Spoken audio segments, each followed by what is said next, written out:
Right, so we chased .com around paddock just to say good morning to him. This is not .com. All right, today we're going to make bacon.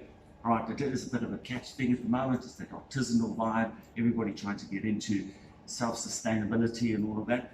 All right, so I've got a bit of a cheat going, but I'm going to show you how you can do it at home. All right, I'll show you how I do it in the commercial environment, how to keep it hygienic, how to keep it, but at home, it's not that it's unhygienic or anything, it's just much more practical the way I do it for commercial environment. Okay, enough of that. I'm going to show you how to do this at home. All right, so I've got some pork belly. You can use any cut of pork you like. You can also use beef and different types of meats as well. It doesn't have to be restricted to pork itself. I like pork fat rules. Okay, so I've got some pork belly here. All right, it's about ratios. I don't use any pink salts. I don't like the sulfates in it. I don't like the taste of it. So you will notice that the bacon that we're going to make is going to be a little bit browny. It's not going to be that bright pink. All right, that comes from sulfates. I prefer just salt, pepper, sugar, and that's it. And then the meat that you use. So today we've got pork belly. Okay, so just scale your pork. All right, so we got 2 kilograms. I'll post this a little bit later on the ratios that I use.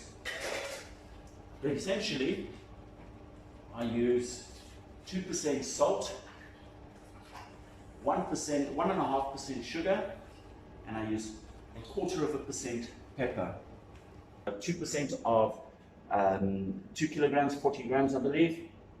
David, no good math. Okay. All right, so I'm going to do 40 grams of salt.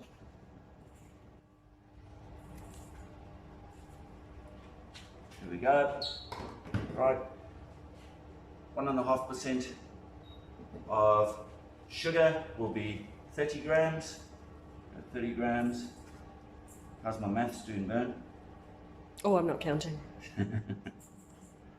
All right, and then 0.5% pepper will be 10 grams. I use black pepper. Use any pepper you want. Now, what I'm trying to do with this channel is I'm trying to strip away any preconceived rules other than the ones that I specify. So everything I say is right. Everything else, I'm going to leave it right there. But essentially, if you want it more salty, put more salt in. If you like it sweeter, put more sugar in. So in short, as much or as little salt, pepper, sugar as you like. All right, there's no real rule about it. What you like is up to you. All right, people get used to it around you. All right, essentially, sprinkle the salt and the mixture. I mixed it all dry. Now you'll see that I used rindless pork belly. Take the rind off. It is much better. It cures and it dries it out a little bit better. Okay, so I just pat it into the pork as I'm going along. I'll turn it around. Okay, so let me show you my little homegrown thing. When I started to do the bacon here at LaValla, I did pretty much what I'm doing here. And then every day you turn it and you try and catch the drippings as they go along. Okay, so essentially I put it into here we've got a roaster and a little griddle. That's my chili roasting griddle. I'll show you that one day. All right. And your aim now is to cure it or try and get as much of the bad bloods, etc. out within a week. You normally would leave this in the refrigerator for a week. Close it up into the refrigerator. Go back into the fridge. Have a look at it. You see it's starting to leach out. Salt and sugar loves moisture. Moisture loves salt and sugar. So what happens is that the salt and sugar starts to draw any of the blood out, and you'll start to see that it starts to get a little bit moist. If you look at the bottom there, you'll start to see some drippings. Okay, and some people say you must throw it away. You can throw it away on a daily basis, or you just leave it there. As long as it's not sitting in the blood that's getting bleached from there. Turn it over. Okay, and back in the fridge. So every single day, do the same thing. I'm not going to do it 7 times. I'm sure you get the picture. All right. After 7 days, we get ready for smoking. Day 7, your bacon's been curing for 7 days. I'll show you how I do it in the commercial environment. Essential is pink and blue eggs that every household has. A little makeshift method that Gladys actually went through, so really looks cute. Anyway, all right, you'll have a notice here. This is how I do it at LaValla. I seal that there, and I leave a little gap there for all the water to run out. So essentially, that's the one I do for work. Okay, and then we have the one done in the fridge. Essentially, that's what we're taking out there. Get that cleaned up, get it away. All right, now what I need to do is I need to prep up my smoker. All right, now I use a commercial oven. I've got massive elements inside there. You're going to use your barbecue, or you're going to use a Texas barbecue, whatever you do have for smoking. If you're into smoking, you're going to work from there. If you're going to use a normal barbecue, get your heat down low, get some good wood. All right, now I have hickory and I have apple. Now I don't have the luxury of actually changing my wood whilst I'm smoking, so what I do is I dump the whole lot on the elements and set it alight, and it's quite a scary thing. So I'm going to show you prepping up my oven, and then what I'll do afterwards is I'll just clip the bacon up, show you how I hang it, and get the smoker going. Okay, so now I'm going to pack my oven, get my smoker ready. So I take, this is apple, nice and hardwood. I don't know if it makes it taste appley, but essentially I'll just put that around the heat source. If you're a smoker at home, if you do smoking at home, you will know how your barbecue works, or how your smoking does, as I said earlier. Okay, and then I'm going to put some hickory. Hickory is quite a strong smoke, and it gives that robust flavor that everybody wants. Okay, I don't believe in smoke oils. There's quite a lot of people that say, yeah, it's as good as or whatever. I just believe it over smokes it and it overcompensates for the natural process. All right, so now I've prepped up my smoker. Okay, commercial oven, we've all seen. You're not going to be able to use this in your domestic oven at home. I warn you, don't do it. All right, you fill your house with smoke, probably catch the light, and you'll get emergency services out where they don't need to be bothered. So utilize the barbecue or the smoker however you would normally do it at home. Okay, so what I need to do now is I need to prep up the bacon itself, or the meat itself. And I generally, when I'm smoking, I hang mine. You can at home use a griddle and do it flat. It's up to you how you want to do it. The vital part is that just remembering that smoke does not penetrate over between 40 and 60 degrees. After 60 degrees, there is no more smoke penetration. All right, so then you essentially want to get it roasted up. Okay, the ideal temperature to take your bacon to is 74. I like to take it to 74 because just for hygiene reasons, make sure that the pork is cooked, and then we recook it when we cook it, when we use it. And we're later going to make some beautiful omelets and some quiche in different days, and we'll use the bacon that we're preparing today just to show you how you can use it 4 different ways. Not that anybody needs to know how to use bacon. Okay, oven prepped. I've hung most of the bacon. Right, what I alluded to earlier, you can start flavoring and playing with the flavors of bacon. Now, you can utilize normal blackstrap molasses.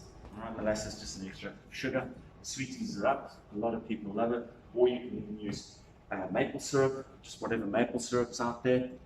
Try and use some proper Canadian natural maple syrup. There's quite a lot of essence items out there. I'm a bit of a purist as far as those is concerned.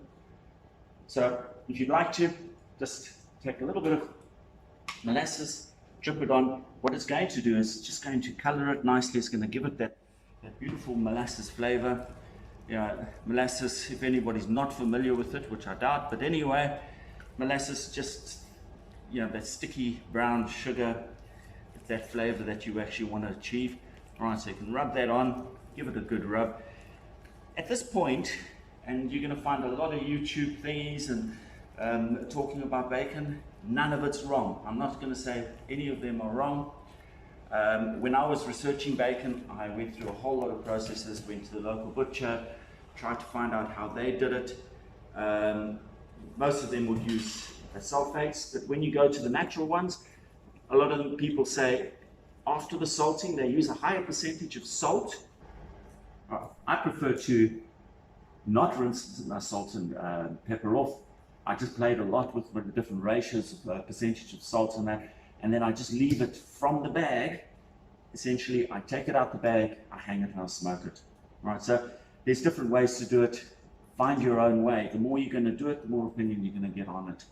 So play with it. It really is absolutely amazing. There is nothing better than fresh smoked bacon coming out of the oven. So rub this one. This one's with molasses. The rest of them are just plain. Now comes the tricky bit. Right, I'm going to set the oven on fire. I'm going to try not to burn the kitchen down. Okay, because once again, we don't want to engage emergency services. Right. Okay, so now I have got all my bacon in. The most important thing you want to do is to make sure that the core temperature of the bacon is correct. I take it to 74 degrees. There's various ways to do it. That's my preference. For me, it kills any bacteria that might be resident in the pork, and it's really safe for my guests to eat. So that's my main concern when I'm making the bacon. I have a probe and a fancy oven here. None of you are going to have that. Utilize the normal probe thermometers, and they will work just as well, and make sure that your core temperature is good.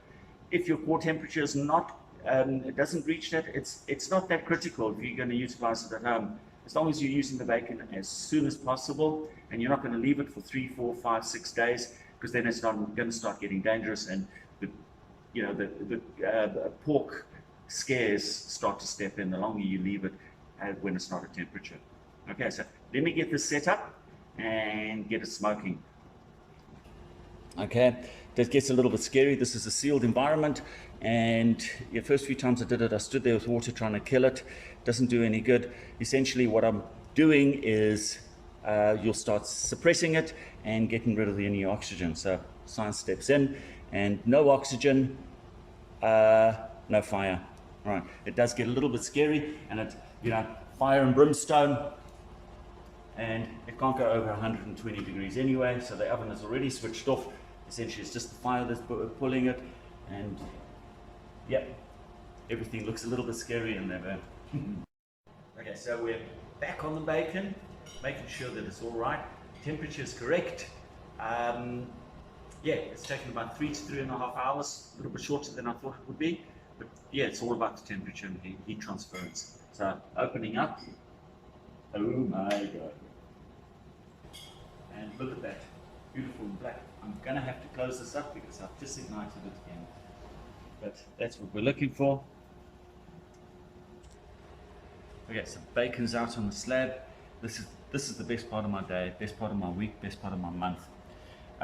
This is the sheep just celebrating that it's not lamb. Okay, so all I want to do is get it cut out, and this is literally out the oven now, so it's still very hot. Nice sharp knife, just slicing it through. Yes, Kieran, you can try a piece.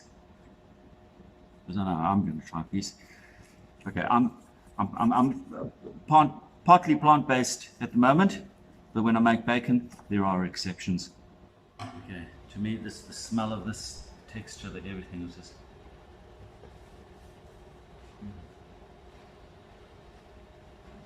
That is good.